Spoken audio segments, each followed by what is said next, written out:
right, here we go. All right, sorry, you guys. Hang on a second. This light certified. I thought I had the this video sorted out, and now it is not cooperating. Hang on one second, you guys. All right, hang on one second. See if I can get this sorted out. First, we had the audio issue, and then apparently nobody can see our Zoom screen here. Of course, right as we go live. Not sure what's going on with that. Hang on. There we go. Let's try it again. There we go. All right. And, oh. All right. So there we go. We're just going to leave it there for the entire night. We've got our cast on screen there. And now that we can see Dalton's face, we'll go around the clock. Again, yours truly, Johnny Torres. Thank you so much for watching. Dalton Grados down in the bottom right-hand corner. Over Yes, across from him, we've got, as always, Anibal David Cabrera joining us, and Mr. Joe Wicker there on the top left. Guys, thank you so much for watching. Again, I don't want to cover up Dalton's face with tonight's topics, but I'm going to have to do it just really quick as GameStop. Again, the big news, I would say, it was maybe just starting to happen over the last week, I would say. While the show's going on, it was still a very underground thing. Nobody really knew what that was all about, but now it's blown into an international story. I was listening to Wolf of Wall Street, Jordan Belfort, in an interview, and he goes, he goes, it's bad when Grandma wants to buy GameStop stock. And so, crazy enough, I've actually been on Robinhood, I think, for at least a couple of years now. I love the app. Very easy to use. Obviously, no trading fees, and they've actually forced the market almost into that corner. Because even my TD Ameritrade account, which I may be revealing too much here, but I used to have to pay trading fees to buy and sell stock with them. Now that's no longer the case. Again, that's one of the reasons we, of course, brought Dalton on to here. I didn't jump on the GameStop bandwagon, but funny enough, I'd say a week and a half, maybe 2 weeks before all this started, I actually got into the BlackBerry stock because they actually got a huge contract over in China. They're developing software for vehicles. They're developing a lot of AI software for cars. I thought that was very promising. And it turns out BlackBerry was among these stocks that Wall Street Bets on Reddit was a big fan of. So, Dalton, why don't you give us kind of your perspective, a little background on what's happening with GameStop? Where to start? Yeah. So, obviously, this is blowing up into being all over the major news outlets, and everyone and their cousin now is getting into stocks and even starting to learn about investing and starting accounts. So it's really cool in that regard, getting more people sort of involved with investing, just in some way or another. The GameStop thing. So where should we start? Do we all kind of know what took place, or let's get to the root of it? Why did this start? Why did this Reddit group decide to pick A, GameStop, B, what was their goal in doing this? So I think and we were talking earlier before we went live about the interview with hedge fund manager Chamath P. Well, I don't know how to pronounce the last name. Chamath P. Was talking about the Wall Street Bets Reddit board, and he was talking about scrolling through it, and that a lot of the stuff, these people are not uneducated. I mean, when you scroll through it, some of it is actually pretty hilarious, and they do call themselves degenerates. But you can scroll through there, and there's millions of people. I think there's over 7 million people now on this Reddit board, and you can find some pretty sophisticated analysis that you would find at any other hedge fund. And so I think early on, obviously we're past it now. If you're just hearing about it, if it's in the news, it's too late, right? So, the ship has sailed with, at least in my opinion, with getting in GameStop or AMC or anything right now. But I think people in the early days of it, leading up to now, really did some fundamental analysis and figured out this sort of once in a lifetime setup with like 138%, 136% short float. So basically, more hedge funds, they were shorting more shares than actually existed. So then, with enough people behind it, the millions of people on the Reddit board, they've kind of figured out that if they could buy it and raise the price to drive the big money out of their positions, because they're short selling it, then to get out of those positions, they have to then buy it back. So then you got the big money coming in, buying it up, and that's when it really rockets as they're exiting their positions. So, and that's exactly what happened. So these people were smart. They figured it out, and then of course, as it started happening, then it started getting more attention, and more people started buying in, and it just, escalated from there. And then we had what happened on Thursday, which was what some people are saying was Robinhood taking out their clients and being more focused on their individual desire. And now there was a release of a 14-minute audio of Mike Zuckerberg, not Mike Zuckerberg, Zuckerberg. Elon Musk, and the CEO of Robinhood, and straight up asked him, "Look, did you do this to screw over your clients, or were you forced to do it?" And people were upset because they really thought that he did it just to screw over his clients. But with more explanation, he's been making the point that it was done because of regulators, making sure that they had liquidity to be able to field all the cost of the positions that were being made. Yeah, that's the thing. There's always two sides of it. So, on one end, you're like, wow, we're not able to trade anymore. What is this? Like, we don't have a free market, and they're all run by the big money. The big money gets what they want. On the other hand, there are some legitimate claims on the other side of like, there's so much trading volume. We've never seen this before, and we need a certain amount of liquidity in order to clear these orders. And so we have to there's kind of a unique thing that happened here though, because stocks get halted all the time, where it's just where the trading just stops altogether. And usually it'll stop for maybe like 15 minutes, half hour, an hour during the trading day if it's really rallying. And then it will start up again. And it's just like the market makers are sort of pressing pause, if you will, to keep up with the volatility. What happened was with these brokers is that they were at first like canceling the ability to buy it, but you could only sell it.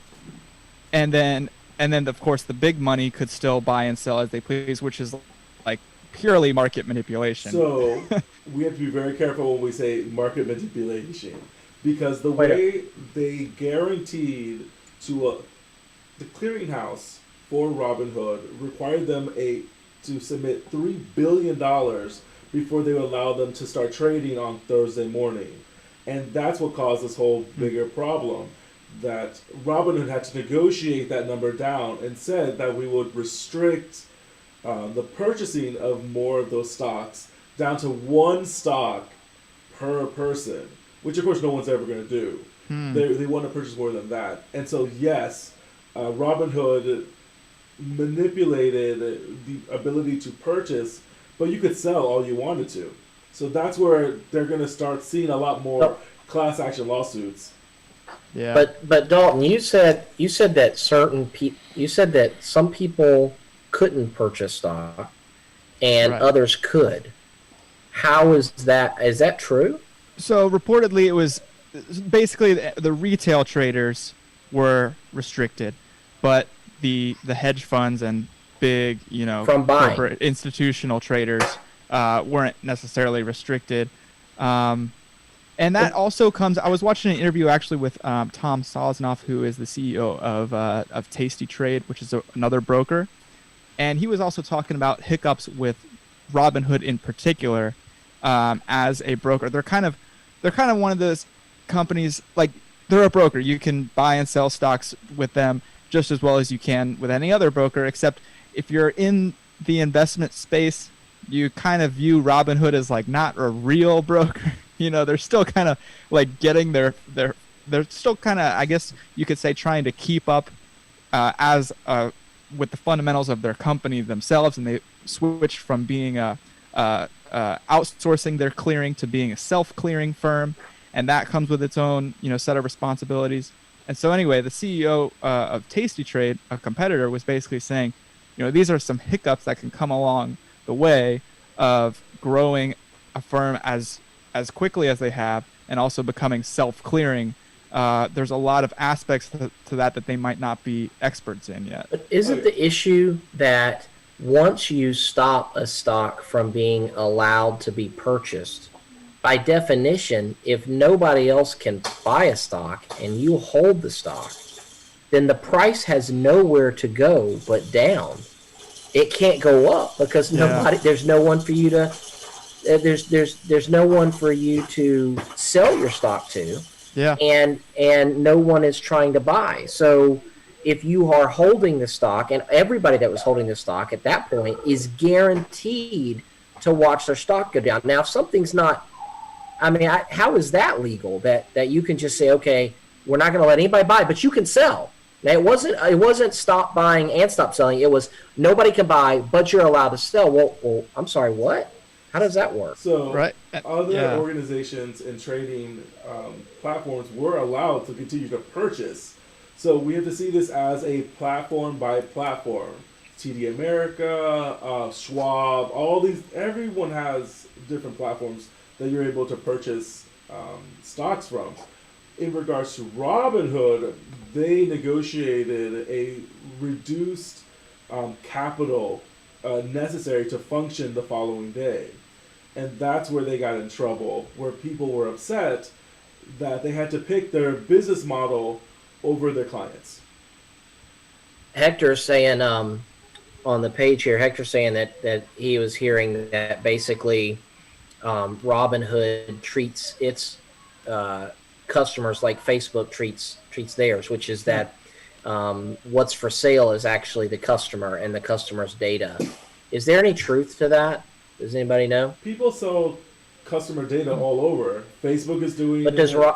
I wouldn't be surprised if Robinhood does it also. Okay, but does Robinhood sell that? But does Robinhood sell any particular information that wouldn't already be public that could potentially be beneficial to a very large, savvy brokerage firm? Well, again, it can be something as simple as what type of stocks are they buying, and what are their interests, what industries. But that's technically already public, I think, right? Unless it's just a matter of the speed at which that information gets out. Like if Robinhood is clearing a certain number of shares of a certain stock, are they giving that information somehow in advance? I haven't heard about information. I know that Robinhood has always kind of been in and out of the news. Like I was saying, they're a broker, but they're kind of known as like not a real broker, you could say. But they've had issues, and I know that kind of one of the sketchier things is how they really make money because they don't charge commissions. Which is what got people going down this line of logic. Yeah, they're like shaving fractions of pennies off of every order, and you don't get filled at the best price, and all of these things. It's either true or it's not. A lot of kinks. Well, it's either true or it's not. But this is a brokerage house. Wouldn't the SEC be all over that? They got to know how they make money. And they have been required to submit that documentation to the SEC. Let's be honest. They're not going to be in the clear on this. There's going to be fallout. There's going to be a lot of fallout from this. Exactly in what way, we don't know yet. But there's going to be investigations up and down this particular incident. But I think, to your point about the way that Robinhood treating its customers like Facebook, that sort of thing. What fascinated me too was the pulling back of the curtain on Robinhood and all of this, right? Because myself, probably like most of the people on Robinhood who just got on there, maybe just for fun, just for a little bit of extra, spending cash, didn't really know, how Robinhood was structured and really kind of what who was pulling the strings on Robinhood. And one of the fascinating things was to obviously come to find out that there's a large hedge fund that has funded Robinhood, that was also invested in GameStop. And so again, I don't think Robinhood is in the clear on this by any means. Do they get out of it? Probably. Unscathed? No. I mean, I think there's going to be fallout from this. So Dalton, there's all these people that own Robinhood at a price above $20. I mean, are all those people that own stock at 300 something? They own shares at 300 something dollars. Is it basically all these people getting ready to get screwed? I mean, this thing's going nowhere but down, right? Oh, you're talking about people that own I'm sorry, GameStop. not Robinhood, that own GameStop. Yeah. All these Robinhood customers that own all these shares of GameStop. I mean, they own it at like 300, 200, 100. So, all these people are losing their money. Yeah, so hopefully, that's the thing. So when it comes to the stock market, you are risking money, and plenty of people made a lot of money. I myself, as a trader, did not participate because I recognized that this situation it got to the point where it was basically gambling. I mean, there was no logic or anything behind it. So to answer your question, unfortunately, you could say on the good side, fortunately, this being all over the news is introducing the marketplace to a lot of people and getting a lot of people interested in investing. The downside to that is there is going to be a lot of people that invested in this too late after they heard the news, and they don't have no idea what they're doing. God forbid they're doing it with too much or more money than they really should be using. And those are the ones that are going to get hurt. At the end of the day, all I can think about is that at the end of the day, GameStop is a brick and mortar retailer that buys, sells, trades video games that are no longer made physically because they're now all downloaded in a COVID environment. Yeah. So I totally understand why somebody would be shorting, something like GameStop, and expecting it to go to zero. But it was abusive. It was abusive. Those large hedge funds were having such an inappropriate short position, that you what was the stock price before this started? Wasn't it like $12 or something? No, it was like $3 or $4. Yeah. So it was very low. Okay, Dalton. So real quick to wrap up the topic. So these guys, from Wall Street Bets, all these Redditors and people who got in early. Let's say they bought somewhere between the $4 and $10 range, and now it's at north of $200-$300. Okay, like if they cash out now, I mean they're going to make their money, right? Oh yeah, if they were lucky enough to get in that early, and I mean there's stories. So the wholesome part of this, like I said, there's good and bad both to be said, but the good is that you can go on Wall Street Bets on Reddit and read through some of the sort of success stories or testimonials, and it's really inspiring because these are real people that are saying, hey, I got in, I got out, I made a lot of profit, I was able to pay off my student loans. Hey, I was able to pay for my mom's medical bills. And, hey, I was in a really tough situation, and now I have, 6 months of my expenses now that I can have in savings. And so that's what's really cool to see. Yeah, apparently there was some 9-year-old who made a killing, because his mom bought him GameStop stock, for his birthday. And then we also heard that even Mark Cuban's son, who I think is only about 10 or 12 years old, also made some money, on this deal. It was a great investment if you could do it in the proper timing. You had to get timing. What needs to happen now is who is going to hold the line and have that stock stay as high as it can. Because if they allow it to drop, then the shorts are going to be able to pay out. And they're going to pay out massively. So this is a very strategic game that is happening at the moment. And we're going to see how this is going to play out. Robinhood, for all the crap that they got for what is happening, over 600,000 new accounts were opened on Friday, even with all the Oh, crap wow. happening on Thursday.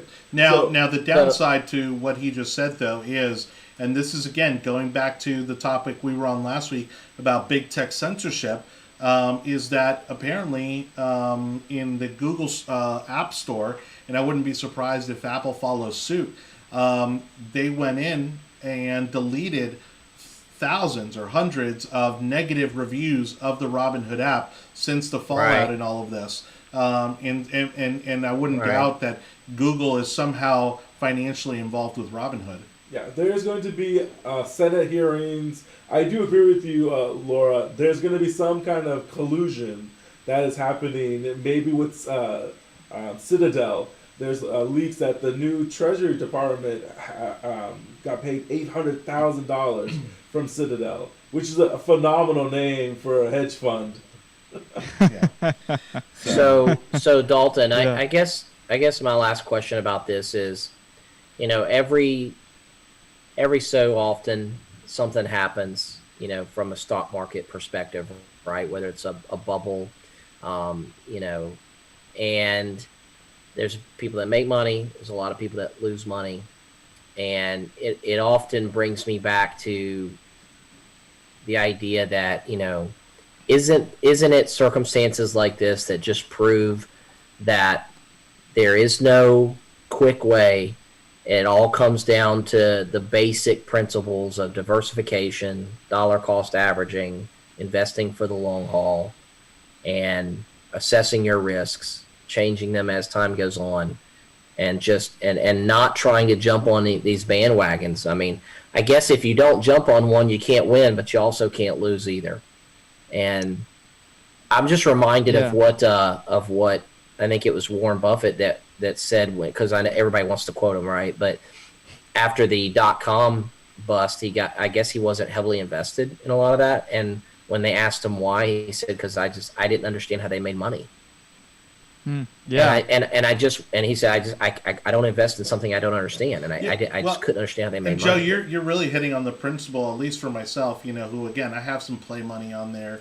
Nothing serious. And despite that, they're doing my investments have done pretty well. But I don't buy anything that I don't know or that I don't understand or that I don't see. And that was part of the reason why I was able to get Facebook stock early, because I understood Facebook. I come from digital marketing and advertising. And so not only did I wait for the crash, right, because you knew all those people were going to get in early on the IPO, but then, it was obviously going to climb back. You knew it was going to climb back. And so I got in not as early as I would have liked, and certainly not as much as I would have liked, but I got in at like $25 a share. That again has done pretty well, years later. And So Dalton, is this just is this just proof that, I mean, there is no trick, there is no. Yeah, so it's kind of two different worlds. You have this Reddit internet world who admittedly calls themselves degenerates, and that's really more of like the gambling. You hear this term meme stock. That's what's happening here. It's literally just a meme. Like there's no rhyme or reason, no fundamentals. And it's kind of like literally, like gambling. It's called Wall Street bets, right? But yeah, anything fundamental, like especially long term. I'm subscribed to a service called The Motley Fool, and they do just that. They analyze the pure fundamentals of the company. They interview the CEOs. They go deep, and they recommend companies that are good to buy and hold for. And they have like a whole report as to why this is a good long term. You're truly investing in the business. That's what buying stock is. You're investing in the business and the growth of it. So now we need to see how the market is going to move forward from today.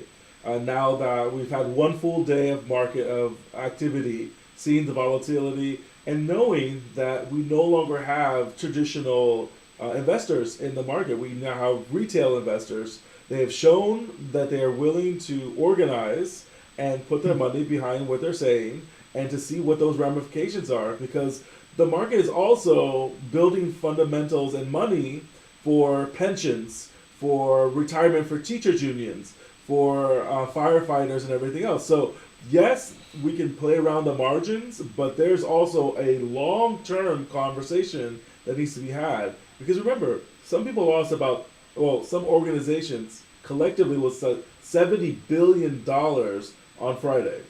It's a lot of money. So Laura asked, how much money do you think Elizabeth Warren lost? Yeah. it's not her; it's her husband. Her husband has Well, money. because she's in the market. Her husband has money in the market. All right. Well, let's thank move you on. again to everybody for watching the Yard Sign, the most important relevant podcast. Looking a little different today. We're just going through some changes, but we'll have it figured out all soon enough. And we appreciate the guys for jumping on here remotely. A lot going on today, but of course, GameStop being the biggest news, I would say on an international level. It certainly even made international headlines. Also, let's go ahead and jump into our second favorite topic lately, which has been the Biden administration. The guy is quite literally just sitting at the Oval Office, just signing executive orders, and doesn't seem to stop. I think he's already north of 40 or close to 40. And Wow. And so, again, the guy who during the campaign, mind you, he's pretty much turned his back on. He's pretty much done a complete 180 on everything he campaigned on. Because he was criticizing Trump about executive orders. He was saying that he wasn't going to ban fracking. He's going to ban fracking. He said he had a plan for the coronavirus vaccine. Doesn't have a plan for the coronavirus vaccine. So, guys, again, the executive orders are getting out of hand, and obviously we don't have a lot of leverage here in Congress right now. So what do you think is going to be the long-term fallout from this? I mean, do you think this gives the Republicans a better chance in midterms, or are people totally cool with this and just burned out? I thought that in recent times, not in years past, but I thought in recent presidencies, executive orders were a sign of the inability for the president to get their policies through Congress. And so they would try to do these things that they could do within the executive branch, right? And I mean, the Democrats, it's 50-50 in the Senate. Like, why does Biden actually need to do any of these executive orders? Some of them, if it only addresses the executive branch, I understand. But like, why does he, which that's technically all they are anyway, but I mean, why does he need to do all those things if he's got the House, he's got 50-50 with Kamala, the tiebreaker in the Senate? Can they not just do legislation? Well, part of that, I think, is because there is this window, I guess, that they have. They have like a 60-day window where they can pause any policies that have not gone into effect from the previous administration. And so I think that's part of the reason behind this motivation. And he knows that in 60 days, Congress isn't going to get anything done unless it's another impeachment. Which is going to go nowhere. Right, and so I mean that I think is why I'm speculating, but I mean, again, that's the only reason I could understand as to why he seems to be so determined to sign executive orders on just about every issue that Democrats have been pushing for. And again, we know with executive orders, it can get flipped in the next 4 years with the new administration. Right. And you're having lawsuits already come up when it comes to the Keystone. You have Texas pushing back on immigration, and that's going. Anibal, are you muted? You're muted on my screen. Just a heads up. Oh yeah, but you can hear him, right? Yeah, I do. Oh, okay. Yeah. Thank you for messing up my flow. Yeah. Sorry, man. I was seeing that red mic, and I was seeing that. I was like, ugh. I was ready to talk about all 47. Yeah, go ahead. Here's a list. No. Thank you, Hector, for making sure we have the right number one. But I think what we're going to see is it's nothing but blowing smoke, because some of these have to go through Congress, and until he does that, nothing's going to happen. So I have a random question. When Trump got in office and he started doing executive orders, right? He would sign it, and he's got big signature with that Sharpie, and he would hold it up, and it became memes overnight, right? Right. Yeah. And it was fun or whatever. And you see Biden, and he's got a stack. He's got a stack on his desk, And I mean, he's kind of like, oh, where's my pen? Oh, what am I signing? And he's just signing it and moving, and it's like doom and gloom. Well, weren't you the one that What- said was that- was weren't you that- the one that said last week that he didn't even know what he was signing? Well, yeah, there was audio of him saying, Right. okay, what I don't even know what I'm signing here, and then he signs it anyway. But was that Trump being the marketer that he is, or was that just Trump's personality? Like, look what I did, and so the internet takes off with memes. Are we not excited about It's a show, man. Biden- It's a show. I think optics are incredibly powerful. And so where oftentimes Where's the Biden memes? the grandiosity of the moment was the signing, right? Well, I think Trump kind of took it up a notch by then holding up the thing he just signed and said, look at what I've done, look at what I've accomplished, as a way of kind of punctuating that moment. And so now we're at a point that we have a White House that doesn't know what they're doing. They talked about they were going to have a grand plan about coronavirus. They ain't doing nothing. Cuomo's killing people in nursing homes, and then you have Chicago falling apart Saying, when it what comes to difference the does it school make? system. And nothing is working. Nothing is going through. We're in week 2 of his administration, and Jesus. things are already starting to fall Wow. apart. So I think you're going to keep on seeing a lot of trying to punch up, and nothing's happening. So I cannot wait to see how this starts to unravel, especially for midterms coming up. We're already getting a lot of ammo to use in midterms, where you have California saying you can reopen your restaurants, but you have to take out the TVs so that people aren't sitting around and watching Republicans TV are in the taking rest- over the House. Yeah, Well, Republicans are taking over the House in 2022. I mean, that's the bottom line. yeah. You've got there's no doubt. the margin's only five seats now, or it's 5 when they finally finish counting up there in New York. Can you believe that we are 3 months after Election Day, and there's a congressional seat in New York that I guess they somebody found some ballots, and believe it or not, I guess it was in favor of the Republicans. So I think it's like 150 votes or something crazy, some crazy margin.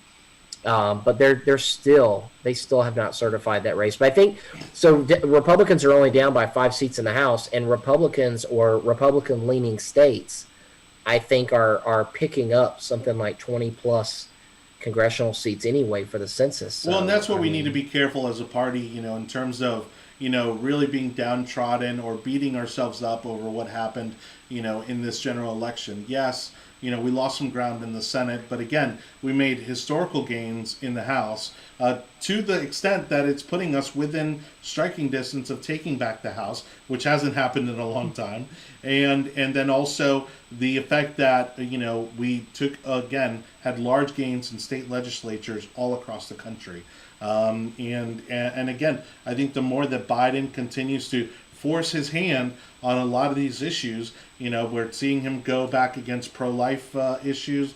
We're seeing him again talking about $15 minimum wage. We're now with the vaccine for terrorists, in Guantanamo, which they've obviously walked that back. I mean, again, it's if he continues down this path, it's going to be a lot easier for Republicans in the midterms than we expect. And with the executive orders too, you guys would probably I haven't read through all 47 of them, it looks like, but so you guys might be better informed than I am, but how constitutional are these, and who is there anyone policing what he can just write into law and what he can't? Well, the president is being the chief executive, oversees the executive branch, and the executive branch now is huge. Yeah. Right. It's huge now. So a lot of that activity that's happening at the border, because it didn't go through Congress, because it didn't go through legislation, he can stop it. A lot of the things, unfortunately, because Congress has been so just log jammed, inept, whatever you want to call it. Unfortunately, a lot of things that are getting done are not written into law, and if you don't write it into law, and it involves the executive branch in any way, then a president can come in and basically say, yeah, we're not doing that. And the executive branch agencies, they that's their boss ultimately. Yeah, I think what's gonna happen is that if I would like the next Republican president to start removing a lot of the power in the executive branch. I think it has too much, and also a lot of this needs to run through Congress.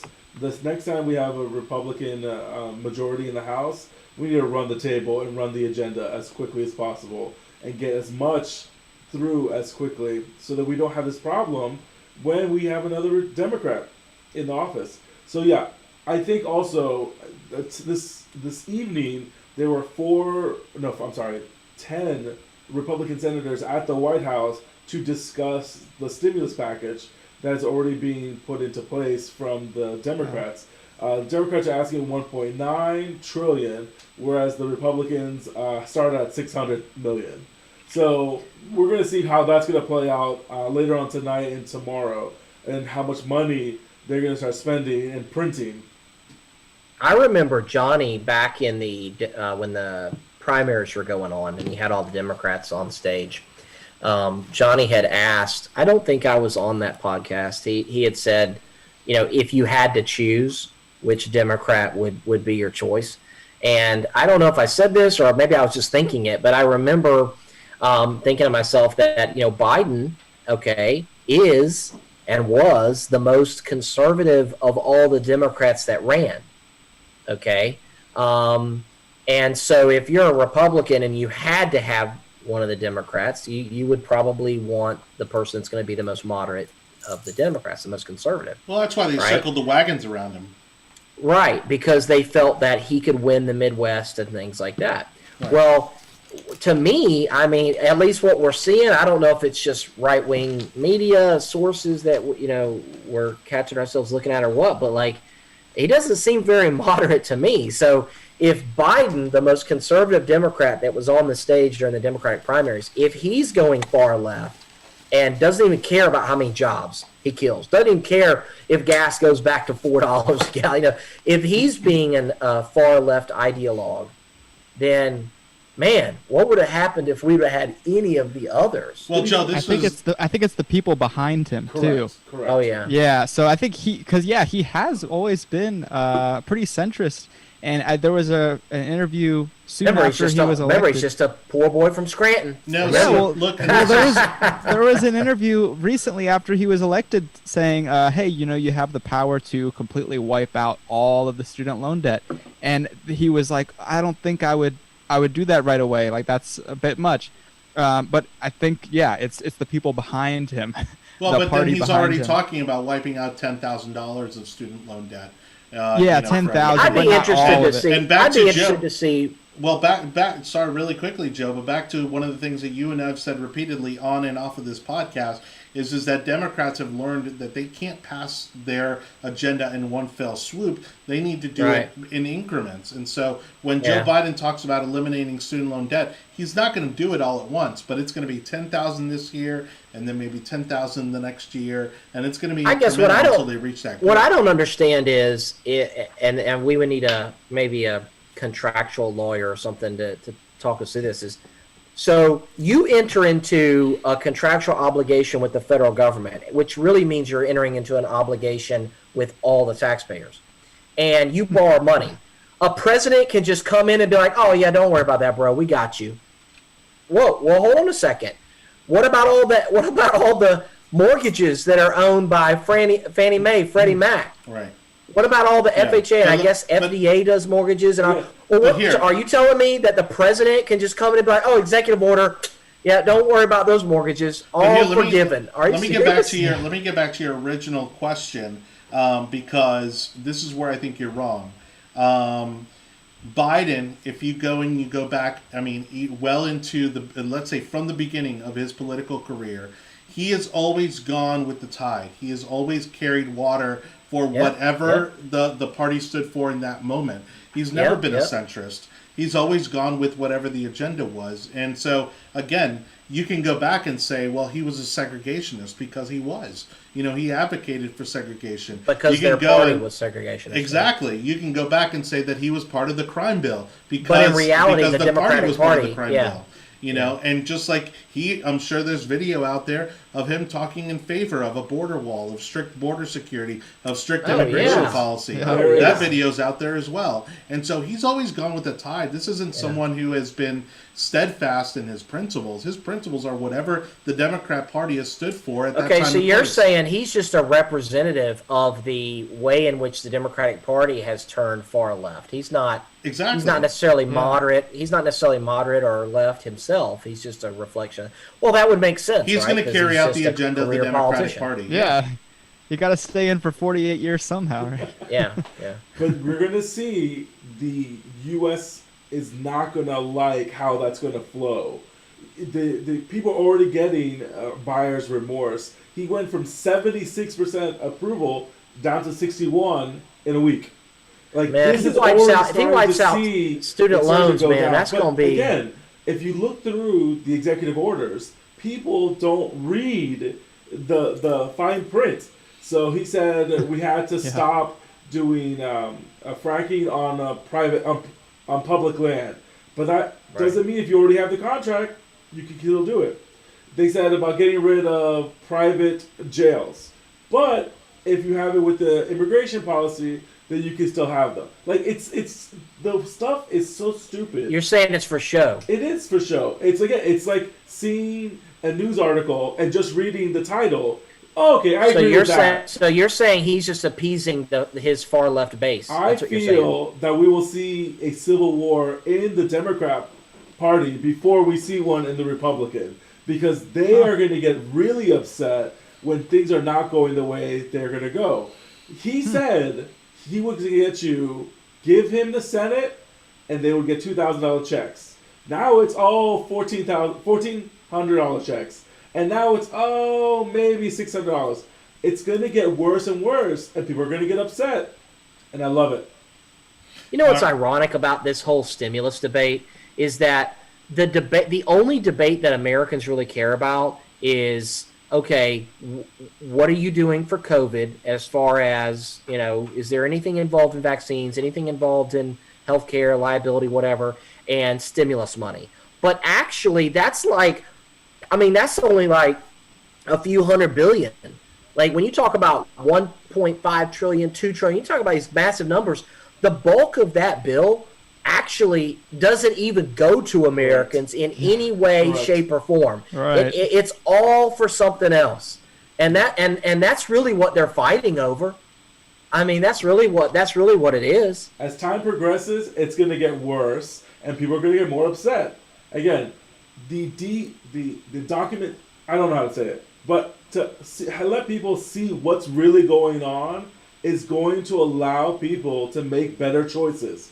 The reason why the stock market is doing what it's doing is because you have retail investors actually doing the research and getting involved in the stock market. Now, GameStop just needs a good lobbyist. They get a bailout. That's right. GameStop just needs a better lobbyist. They get themselves some of that COVID relief package money. Yeah. And again, you see where the media is carrying the water for the Democratic Party and for the president. And I don't know how much longer they're going to be like that. Can Republicans ever run? Hold on, because I'd already taken you guys off screen. Hang on 1 second. I was about to go into the next topic. Yeah, we need to move on. Go ahead, Joe. Can Republicans ever again run on fiscal responsibility? That's a good point. That's a good point. What are they running on? What are they running on for 2020? It's not 2020. Well, and you've got, 2022. For example, you have those. For 2022. What are they running on? You have those Republicans that are now starting to make it an issue. And really, the only guys that have any ground to stand on are your new congressmen who are coming in, that don't have or Rand Paul's that don't have that ink on their fingers, because they let Trump spend whatever he wanted for 4 years. Man, where's Ron Paul when you need him, huh? Well, but again, Can you imagine where Dr. were No? the fiscal conservative Republicans during the Trump administration? You know what I mean? You could. Well, it didn't matter if you were or you weren't, because it didn't matter. He was spending money, and Well, money yeah, was because just then flying out the door. Well, and you were going to be seen as an antagonist to Trump. But again, it's like, and my friends who are diehard Trump fans are going to hate me for saying it, but that's the truth. The truth is that he got away with rampant spending for 4 years, and not a single Republican said anything about it. It wasn't That is rampant true, yeah. spending for the full 4 years. It was the last 18 months has definitely been the spending that has caused. But remember, we were shut down as a nation for what, 2 months, and then gradually opening up. That causes a lot of people with unemployment. We needed to provide that. We needed to provide funding to hospitals, and we need to provide funding for the vaccine, which we were able to get because of Trump's Operation Warp Speed. Yeah, but it was well past the 18 months. Yeah, But remember when Trump, you remember when the Democrats were going to do the whole shutdown, the government shutdown, right? And excuse me, let me back up. He gave who was it? Oh gosh, who was that? Paul Ryan. He signed a huge bill. He was a little uncomfortable with it, but he was like, all right, I'm going to sign this, and then we're not doing this again, right? Remember that? And then it was like, oh, COVID. Or no. Then it was the government shutdown. And they had him over a barrel because the Republicans really did not want to go down that path of government shutdown again. And Trump gave in again on the spending. Because we never win. We never win when it comes to government shutdown. I don't know why. Most people don't. Republicans I don't know why we don't. It is what it is. We always get blamed. Only because the media drags out these terrible stories. It doesn't matter. Which are mostly bogus. It doesn't matter. If the Republicans cannot win the argument, then what's the point of shooting ourselves? The only problem we have with government shutdowns, only problem we have with government shutdowns is we don't let it go on long enough for people to realize, hey, wait a minute. Little Johnny's still going to school.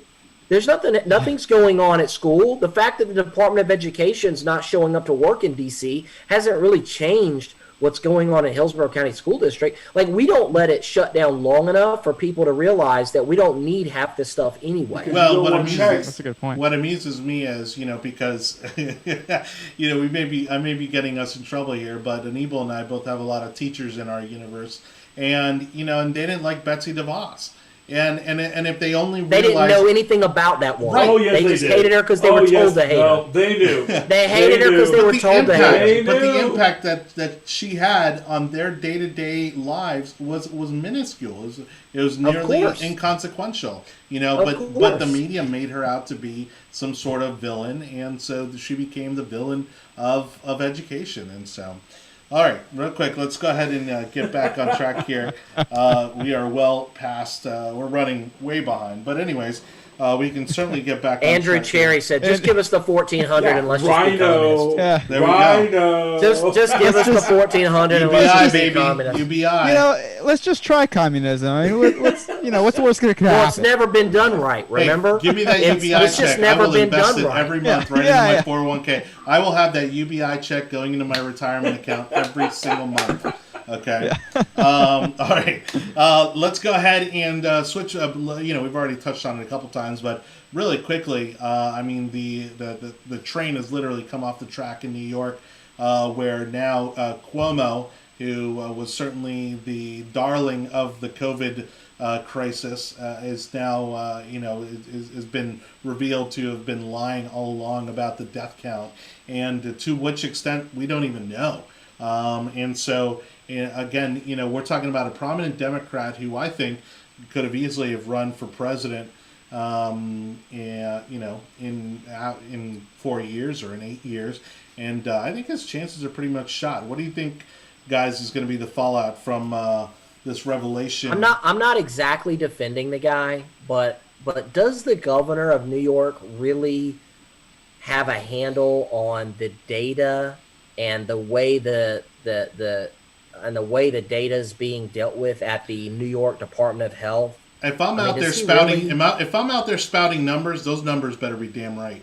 Well, those numbers better be right. What got him? But if it was wrong, wouldn't he come out and say? Right. And since he hasn't done that, does that basically mean that? What got him in trouble was the fact that he put a position that if you were sick, they didn't want you in the hospital. They wanted you to recover and go back to the nursing home, which then got everyone in the nursing homes infected with the disease, which when they had to go back to the hospital. When we had one of the convention centers turned into a hospital, we had a ship in the port of New York, and it wasn't being used. And they didn't even use them. It was all misuse of government operations and material, because the governor of New York is very controlling when it comes to where resources are going in the beginning of the crisis. Does anybody remember why it was that the hospital ship that was sent there to take care of COVID patients? And what they ended up doing was they didn't have the overflow. And they literally ended up saying, okay, screw this. We're actually just going to treat like regular people. And then eventually they were like, yeah, we don't really need it after all. And they sent it back. Does anybody know why they never sent COVID positive patients to the ship and just made that a COVID ward? Because you're on a ship in the water. That's probably a pretty good place to put infectious people. Again, they were being overzealous when it came to their hospital numbers. They were being overzealous when it comes to the need of ventilators. And this is what happens when you're blubbering on media and you want people to think you're important. Well, I think what they were also trying to do is make the Trump administration look bad and saying, hey, we need all of this stuff and they're not giving it to us. And so when these numbers get out of control, it's going to be the Trump administration's fault because they're not giving us the resources we need. So I think Trump very smartly said, oh, what do you need? You need ventilators? Boom, you got it. What do you need? You remember need a when? Boom, remember in the beginning? Mm-hmm. Remember in the beginning when Gavin Newsom and Cuomo both said on air, which I couldn't believe it. They both said that the Trump administration had stepped up. Well, what else could they say, right? Because he catered to Gavin Newsom in California. He catered to every request, because Trump didn't want to give them even the slimmest chance to then turn around and say, well, this was Trump's fault because he didn't give us the resources we need. And I think, I think as much as everything becomes partisan, I'd like to believe that, Trump went out there to California and was like, bro, you got a big state. You're going to have a lot of problems. I'm worried. I hate this for you. What can we do? What do you need? Because the feds really can't control what's going on in California. The feds actually are quite helpless as to what's going on in the LA County, hospital system or whatever. Yeah. So I think Trump went out there and just said, "Tell me what you need, and we're going to do everything we can to make it happen." And it goes back to Katrina, right? Let's use that as a parallel crisis. You know what I mean? Blaming on the feds. Bush couldn't do anything without the state asking for it, right? And that's what a lot of people didn't understand when they blamed Bush and they said, "Oh, Bush lied, black people died, whatever it was."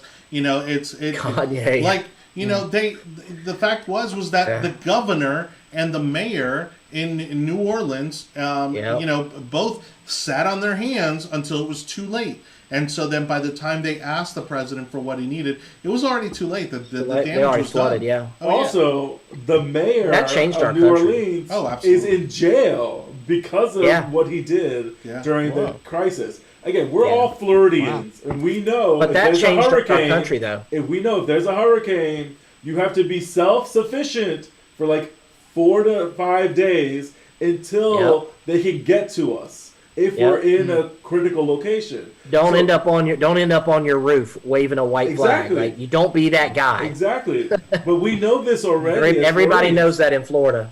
But the rest of the country doesn't understand. So now you have Californians that are so upset with their governor that they're recalling him, which is probably going to happen in the next month. And then you have New York. Close. Yeah, the Governor Cuomo wrote a book in the middle of a pandemic. He sold a book. He sold about the pandemic. And he got an Emmy Award or something. Yes. Oh my God. And to Aníbal's point, right now Newsom I think is about 500,000 signatures short of being recalled.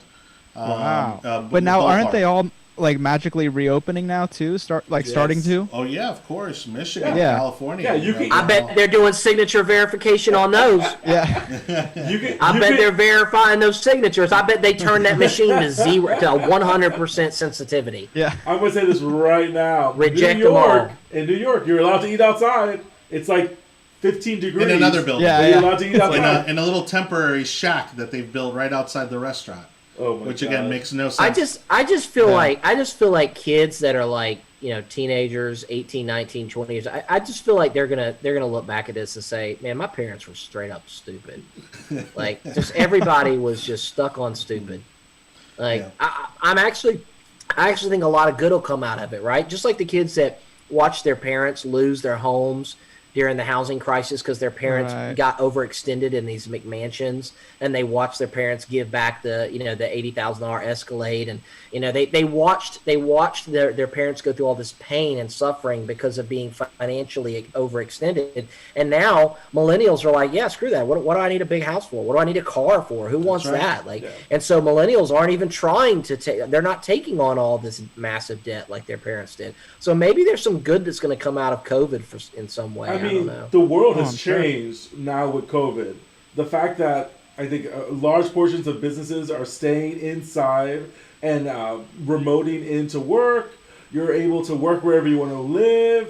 And Yeah. also, if you don't like what's happening in California, people are moving here. People are moving to Austin. Andrew Cherry just sold Lake House to a Californian. And people are moving to Austin, like Hector said. So it's the mobility of Van people life. is really what's allowing people to do what needs to get done. Yeah, Yeah, but the look, van down by the river. Yeah. But you want to talk. You talk about Katrina changing our country. This crisis, this COVID crisis, is dramatically changing the makeup of our country because these cities and states are not going to look the same in 2 or 3 years. I'd say by the next election, by the next presidential election, this country is going to look very, very different. So why? Yeah. So then, help me understand why, if you're a Democratic politician run as like a mayor or something in a city, why would you enact policies that are destroying your city, that are causing people to flee and not pay property taxes in the city, but to move outside of the Because city they don't limits? and to care. get I think outside? it's- Why would Yeah. you do that to yourself? They don't care. I think- They don't care. They just don't care. No. I think Look at also Detroit. I think also even locally, with I mean, obviously we're pretty open, but you have our Mayor Jane Castor, wanting to restrict bars and things more. I think it could be a political thing of just like no one wants to be that governor or that mayor that all of a sudden has an outbreak and it's like on their Right, hands. right.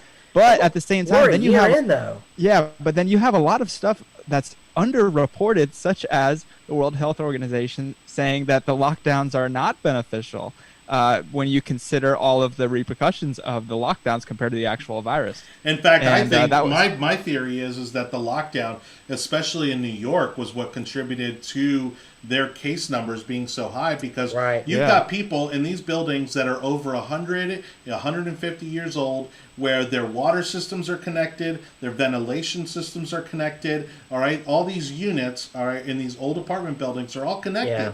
And so And they if you kept had them one inside. family who had the Yep. coronavirus, guess whole what? building. That whole The building whole was building. catching it. Yeah. Yeah. And that's Yeah. what Yeah, happened. that's really sad. Yeah, it's really sad. Yeah. So let's move on to the next topic because we got to wrap this up. It's Yeah. almost 9 o'clock.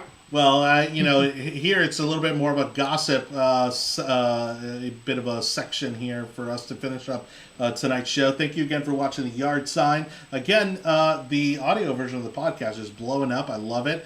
Make sure you check in over at the Tech Overlords at Google, Apple, Spotify, Amazon, and Audible. Like I said, we've about 150% growth almost. Month to month from December to January. It's been amazing. I want to give a quick shout out to a guy named Jerome Davis who's checking in, Okay. watching. It's from Colorado. Hey. Oh, very cool. From Hey, Jerome. Colorado. Yeah. Yeah, thank you so He's much, a- and please tell your friends. And we've got a big partnership in the works that is just going to put this show on another atmosphere, and I'm really excited about that. So hopefully we'll be able to share that news soon. But again, to close out the show, Florida politics, there's two very juicy stories that we want to bring to you, to close out tonight. And I'm almost torn as to which one we should go with first. Let's save the higher profile one for the end. So Yes. let's do the alleged bar fight that took place in Tallahassee, and none other than I think it was the Brass Tap in Tallahassee, where allegedly the fight was with one representative, but it was a whole nother state representative that seems to be wearing the battle scars. Got a black eye, and someone got a nice iPhone shot of his black eye while he was sitting in the House chambers. Representative Andrade was involved in this altercation, and then somehow, because Andrade is from what, Miami? No, He's from the he's from the Panhandle. Oh, he's from the Panhandle. Yep. And then, but then somehow it ties into a state representative from our region, the Central Florida region, the Tampa Bay region, even from Lake County, Anthony Sabatini, that was apparently involved in an altercation at a bar. Now, they were not fighting each other, as the rumor goes.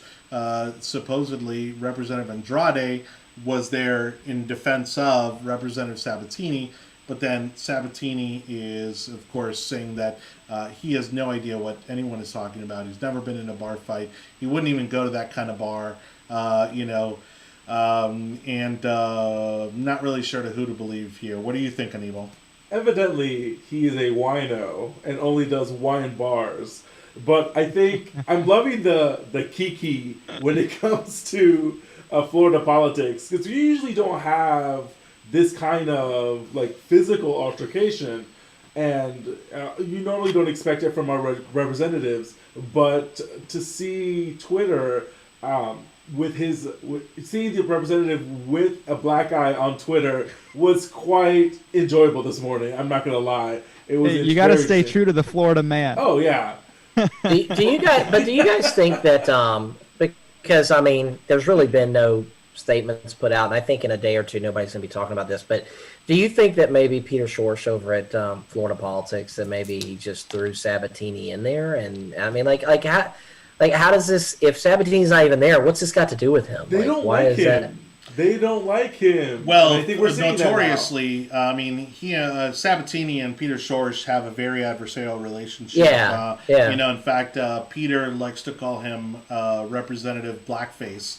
Because apparently he did some blackface thing in high school. And look, a guy as young as Sabatini should know better that blackface is unacceptable, okay? If you're the governor of Virginia, you should have known that as well. But obviously he's from a different generation, and so you can sort of, almost, give him a pass on that. Isn't that story that that Sabatini has a Hispanic friend or a black friend or something like that, and they were going as each other or something like that? They went to school and I don't remember. There's something where they switched character. They were in character of each other. He's young enough that he should have known better. I'm just saying, wasn't that civics during this month?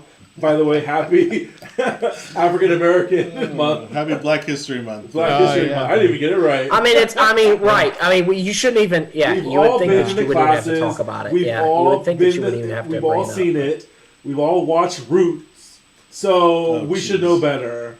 Yeah, well, they could take it back to the good old days, of Alexander Hamilton, and challenge each other to a duel. That's right.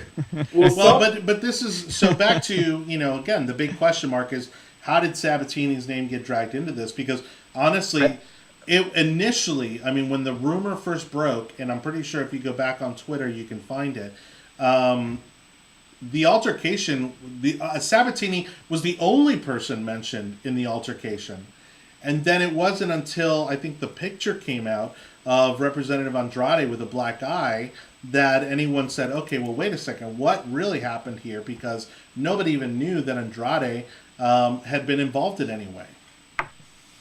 Well, if you keep in mind that political writers, that's how they make money. Yes. So if you can create a big story out of something that if you know if it wasn't involving politicians, it really wouldn't be a story. And I guess you can do that. I Yeah, mean, but there's not a lot as of, a, again, like Sabatini is, I think, I mean, he's obviously just kind of trying to brush this off, but nobody's really saying it didn't happen. Like Sabatini is saying he wasn't involved, right? He wasn't there. Right. he said he wasn't there. He said he wasn't there. But then again, So there's your story. There's unless nothing. So what else is there to talk unless about? somebody else got Andrade and Sabatini confused, which I know what Sabatini Well, looks like, but I don't know what Andrade looks like. well, a lot of people don't know who their state rep or state senator is. So that Yeah, wouldn't be- exactly. We I mean, know, we know in this show who all of our people are, and we see them all the time. I will say this: I don't know what's happening in the comic section with legalization of drugs, but Hector I was and noticing Andrew Cherry, we're gonna need to calm that down. Well, but kind of quick to kind of wrap Oh yeah, up this that part of happened the down in story. what, Washington State or Oregon or something? It was Oregon. Like all drugs, Yeah. like all of them. I mean, it's going to be interesting to see, a few years down the road what comes of that. I mean, obviously you're going to have less people in prison for those charges because they're just not going to arrest them. I mean, I've heard Like- mixed results in Colorado in regards to marijuana legalization. Portugal I- has done a great job with getting rid of and decriminalizing a lot of the drugs in their country. So it works well with some countries and others. But again, we are America. You give us an inch, we're going to take the whole field. Yeah. And you're going to see the world going to hell in a handbasket. So yeah, let Portland, who's less than a million people, and let Colorado do it. But like, if you allow like a New York or a Texas, shit's going to hit the fan. I just wonder how many people and Miami already has legalized I'm not drugs. involved in the counseling industry and whatnot, but it seems like a lot of people that do get hooked on drugs and alcohol that they're masking some other issues, right? So the drugs aren't the issue. There's the underlying issue, right? And prisons don't really do a good job of treating, people's real issues in life. They just put you behind bars and it's punishment. But I do wonder though, like if you are on a hard drug, right? And I know they can't keep drugs out of prison, so don't tell me. But if you're like on a hard drug and you can just walk out of a rehab, I just wonder if when people end up locked up in prison, if that actually aids people through that at least initial period of detox and whatnot, or do treatment facilities serve the same purpose? I don't know. I think we're going way above I don't know pay how grade, and I want to get to the next juicy story. I actually want to blame Anil okay. for taking us off topic there, but look, I mean, I don't think we'll ever truly know what happened, but if you've ever been in Tallahassee, you know that, I mean, it is just a recipe for disaster. You've got two colleges in a small town. You've got the state capitol mixed in there. So, True. I mean, honestly, most representatives and state senators will tell you they don't go into the city, for anything. They go into the outskirts and all that to get away from being seen and being heard, and Probably, yeah. And so this doesn't surprise me in the least. I mean, again, when you're talking about a college crowd mixed with some very young state representatives, stuff like this, I think, is just bound to happen. Yeah. We are living people up to our reputation as a state of Florida. Yeah. So Yeah, let's wrap it people up love to on advocate, the second juiciest story of the week, which is right here, and of course, Tampa Bay is always involved somehow. It seems that our former governor, former Republican, then turned Former independent, now turned Democrat, and now congressman, and twice failed candidate for the Senate. I just want to pile it all on there. Charlie Crist may be running for governor against Ron DeSantis come 2024. Do it. Yeah, 2022. 22. If there was a fourth party, Charlie Crist would be in it. Well, He would be the nominee. And look back to our friend Peter Schorsch that we were just talking about. Really the only time I give these type of rumors any credence is if Peter's talking about it. Because Peter is very close to Charlie. He is the godfather of his daughter. Again, I mean, they're practically family. And so they're either testing the waters, which if you would have read that comment thread, it was ugly. It was really ugly. I mean, I hadn't seen people unified against something since GameStop. But but again, he's Democrats are begging and pleading for him to keep his seat, stay in his could seat. Charlie Crist be for the Democrats in Florida what Biden was for the Democrats nationally? No, I think you have to understand. 2 weeks ago, we were talking. The reason why we were talking was because the article was just released about how they didn't want Charlie Crist to run for governor, and it was this guy from Orlando, and named all of these people. It was a good article. So now it was a stupid article, and so now you don't like it. and so now you see legitimate. It was making the case why he shouldn't though. It was making a legit political case as to why he shouldn't run. But it wasn't. It was giving Democrats heartburn because they're realizing the only people that are being named in that article have no statewide knowledge, or does anyone recognize the name? And that was giving a lot of Democrat friends that I know heartburn because they're like, "Oh crap, we torpedoed we don't have anybody. Nikki. They don't feel like they have anybody. Agriculture, and then now the only person we have that has somewhat of a state reputation and not have a nose candy problem is Charlie Crist." Well, I think Nikki Fried gets it. No. No, the party she's doesn't got want too her. much. She's The got party too much doesn't baggage. want her. Yeah, she's got too much baggage. You're saying the party doesn't. Well, since when has baggage really mattered to the Democratic Party? When you would rather have your cokehead boyfriend running your campaign, it runs it through the ground. Why would the Democrats care about that if she's polling well She's and not can raise polling money? well, and she's not raising money. And she's far left, and she's involved in marijuana. I mean, like, you're saying she can't win a Democratic primary? Well, and the other thing is too is it's partially the same reason why they want Charlie Crist to stay where he's at, and it's because it's the only statewide seat that they hold, and obviously it's easier for her to keep that seat than for her to try to move up. And again, I've said it time and time again, the governor's race is where Democrat candidates go to die.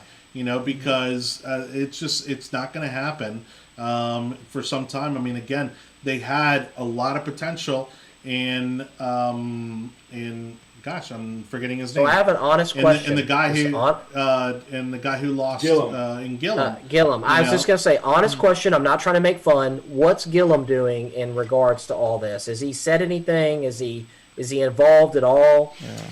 He's out I'm there. not poking fun. He might be embarrassed. He's out there on Twitter. Trying to lay low. No, look, he's out there on Twitter doing his talking points and cheerleading the party, but I don't that he's actually doing anything. I don't think he's doing anything. I think he's still married. He's still living off of John Morgan's money, is what he's probably doing. That's definitely what's happening. His wife left him, right? She finally filed for divorce. She did?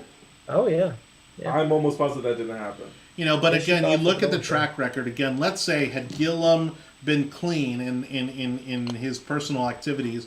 I mean, he was a rising star that fizzled out. Kendrick Meek, rising star. He actually ran, for the Senate, and Democrats picked Charlie Crist as an independent to run against Marco Rubio in that Senate seat in 2010. And Kendrick Meek's like, forget it, I'm out of here. And he quit the party altogether. And I'm pretty sure just gave up on politics altogether. And I'm not saying he's probably doing well, whatever he's doing, but he was a rising star in the party that could have easily come back and run for governor and possibly won. What about, just throwing out a crazy name here, I'm just throwing it out. What about Jared Moskowitz? He likes to call himself. Jared Moskowitz, the guy that's over the Florida Department of Emergency Management or whatever it's called. Yeah, look, I mean, again, he's one of these guys that if you're paying close attention to politics, you're obviously going to hear his name. But statewide, I don't think anybody has any clue who he is. They need a candidate that's going to be from a big city. And again, I wouldn't be surprised if it's not Charlie Crist. Maybe it's going to be Val Demings, or it's going to be some Democrat out of South Florida.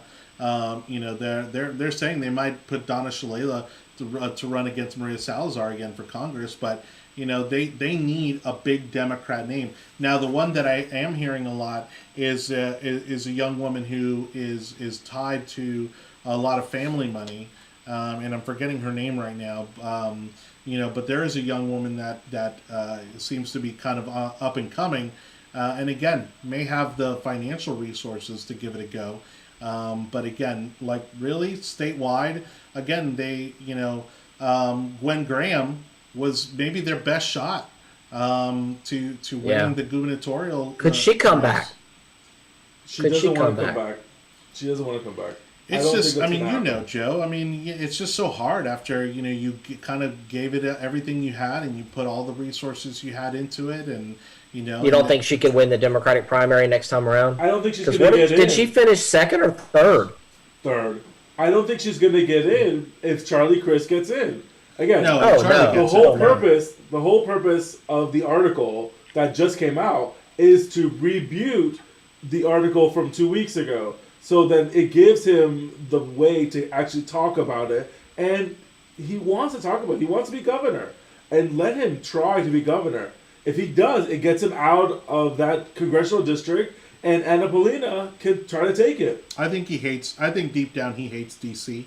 I agree. I think he loves being... Because he's a nobody. That too. Absolutely. He's a nobody in D.C. That's what that article was mentioning, Anibal. It was saying, listen, you're one of 435, and you used to be the executive. And that's a big difference. That's got to be huge. Even for Rick Scott, I mean, he probably can handle it, being more of a corporate CEO type. He can probably handle being one of 100 in the Senate, or one of 50 Republicans. He can probably find a but for Rick Scott, I mean, look, we all know that it's just a stepping stone for him running for president. Oh, and right, also remember, that's a normal stepping stone from governor to senator. Right, yeah, that's true. You don't have many governors going down to representative. It doesn't really I just don't understand the up and down, back and forth. I just don't get that. And maybe voters don't care. But I personally view that as being so transparently a job hopper, just somebody who would I have nothing else to do, let me go work for the government. I mean, I found myself in a race like that where someone came out of retirement who had been in positions that most people would say are bigger than state representative, and now they want to run for the smallest position. That makes no sense. Why would you do that unless it's just kind of I'm just trying to get back in. I'm just trying to get a check. I mean, why would you do that? To your earlier point too, because Trumpers love their Trump. I mean, the audacity that people even have to put this rumor out there, the fact that Trump would run for Congress after being president, I mean, is absolutely absurd. That's just. Not that it hasn't happened, right? That's not who he is. But not that it hasn't happened, but in modern day politics, it's not going to happen. Could you imagine Trump sitting in the U.S. Congress, during the State of the Union of whoever, Republican or Democrat, not being in charge? He would be sitting back there, wrong. Yeah. I did it better. I mean, he would be heckling. He would be heckling whoever was president. It would be a fun time, though. Yeah. Now, again, we're only 2 weeks into the Biden administration, and all the news wants to talk about is Trump. Yeah, I think the media's going to get bored. Talk about. Because they're losing money. Yeah, I want to see Trump dropped into. I want to see Trump dropped into Parliament. That's what I want to see. I want to. Yeah. If we could just kind of have any kind of perfect scenario, I would just drop him in there for a day and just kind of see how it goes. Because I mean, there's nothing better than watching those debates in Parliament. I love it. In the British Parliament. Yeah. Yeah. Those are pretty funny. I can't wait to be. They get riled up. I feel like that's actually what the U.S. House of Representatives is kind of supposed to be. I mean, it's supposed to be a rowdy bunch. I mean, there's been fights. I mean, there's been people have been shot. I think but that's back the in thing. the 1800s. Nowadays, these guys go out there and they make these speeches, and there's nobody in the chambers. I mean, they're. I know, right? It's so annoying.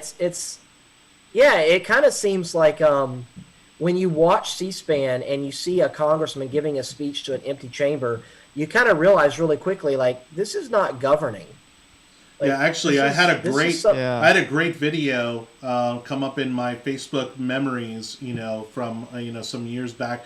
Who was in the British Parliament? The woman, she was the Prime Minister. Thatcher? No. More recently, maybe she wasn't Prime Minister. Just within the last 5 years. Oh, the old white woman. Yes, thank you, Anibal. Anyways, What happened? again, What happened? no, it was just a great exchange, and she was going back with Jeremy Corbyn, and the punchline was, you know how to run protests, and I know how to run the country, which I thought was a brilliant line. And those are the kind of things they that go I wish... at it. I mean, they go at it. Oh yeah. And the thing And they get is egged that on. they're actually very cordial about it, right? You can look at them; they're laughing, they're having a great time. Right? Yeah. It's just part of it. It's just part of it. And the House of Commons is fun to watch. Now with Theresa May. back to the Theresa May. Oh, okay. Back to the governor race. I don't know too much about these individuals specifically. That's why I'm just kind of listening here. But do you think that in the next governor race that Florida could go blue? It's possible. They don't. Yeah. If they had the I don't right think candidate, they will, but the margins are tight. the margins are super tight. If they had the right candidate, yes. The problem is I don't see who that could possibly be. If the best they have, if the best weapon in their arsenal is Charlie Crist, they will. This state is a long ways from turning blue. Yeah, and this is coming from them question. having a black mayor from Tallahassee, which no one was willing to do a deep dive in his background. What was the margin in the Gillum DeSantis race? Like 45,000 votes or something like that? It was like 50,000, I thought. So 50,000. So Trump beats Biden by over 300,000. Now I know that's a presidential election, but still, look at the difference in the margins. Actually, Joe, you just gave me an idea that if DeSantis decides to jump ship, or if he turns out, I think I could see Trump going for governor of Florida. That would be amazing. I could see that being. I mean, again, it's completely hypothetical and speculative. I guess, but. Well, I think if you're Trump, what do you do? What do you do as governor of Florida? You run the state. I mean, Yeah. But and then what?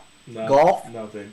But that's the thing. I mean, he already lives here. It's like, what else is he going to do? I mean, he's going to start hopefully he's going to start a media honestly, company, you could have said the same thing about him running for president. What is there to really? He already accomplish? said he's it's like.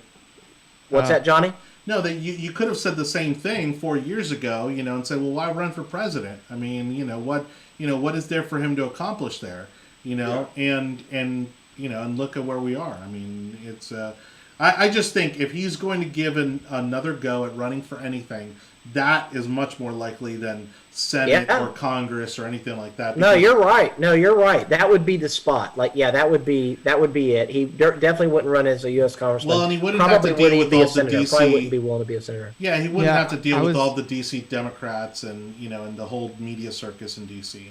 Dalton? And in Florida, he would have the ability to run the show. I mean, really, he would control policy. He'd win in a landslide. Dalton, what do you have to say? Yeah. Oh, yeah. So I was just saying, Andrew Cherry said the pandemic has changed the demographics of Florida. I don't know if he means that people from Democrat states moving here, but also, so that's one factor. But also, I was just thinking along the lines of, and it maybe just be the echo chambers that I'm in, but I think a lot of people through this pandemic really appreciate DeSantis' leadership, more of a libertarian approach. And, I mean, look, we're doing great. You think so, Dalton? I hope you're right, man. I think so. I mean, long term, again, because remember, the media went after him and they tried to make him the enemy in all of this. Propping up Cuomo. Well, they're still calling him Death Santis. You look at any article. They're calling him Death Santis. Well, but again, those are the ones who are obviously attacking him. Those are your opinion pieces and and your editorials and that sort of thing. But your general media coverage is starting to turn the tide because they're seeing that DeSantis' approach long term has proven to be a better approach than what they did in California and New York. Well, he wasn't knee jerk, right? DeSantis, I remember one of the things that I learned from a former commander in the military was he said, as long as you can continue to gather information before making a decision. Now, obviously, if you have to make a decision, you make a decision. That's decisiveness. But as long as you don't have to, allow information to flow in. And I think DeSantis took a step back and tried to gather data and really figure out what the science was showing us before making a lot of these decisions like lockdowns. And I give him a lot of credit, man. He was politically gutsy by not doing mask mandates and not doing massive shutdowns for long periods of time. And like Johnny said, I think it's going to pay off in the end. I think Laura ends it with DeSavage. DeSavage. That's his name. That is a new hashtag. That's good. I We like need that. to run. That's a great way to kick off his campaign. Because his campaign is going to have a lot of money, and there's going to be a lot of people on that staff. So you have done a great hashtag DeSavage. Yeah, I might steal that. I'm just saying that right now. Oh, we're definitely taking that. The Savage. Yeah, right. the Savage is good. Yeah. Yeah. Well, hey, guys, thank you so much for being on the show. Again, thanks to Dalton Greatus for bringing us up to speed on GameStop and for joining us again. You're always welcome to come back, Dalton. Great job today. Joe Wicker, as always, thank you, my friend. And Anibal David Cabrera, thank you. Again, don't forget to download the audio version of our podcast at our tech overlords at Google, Apple, Spotify, and Audible and Amazon. and if you are adamant about avoiding all of those platforms, just message us. I can give you a different way to download the podcast without supporting any of those tech overlords, because I know there's some of you out there that certainly feel that way, and you should. But again, that's going to wrap up tonight's show. Again, feel free to leave us a message, comment, share, like, and subscribe to all of our platforms. It's been another edition of The Yard Sign. So long, everybody. Say bye-bye. See ya. Where did this go? Did not fire off as it should have. Are we frozen yet? Are we still... Everybody's still mic'd up, so be careful what you say. Bye, everybody. See you guys. There we go. All right. Goodbye.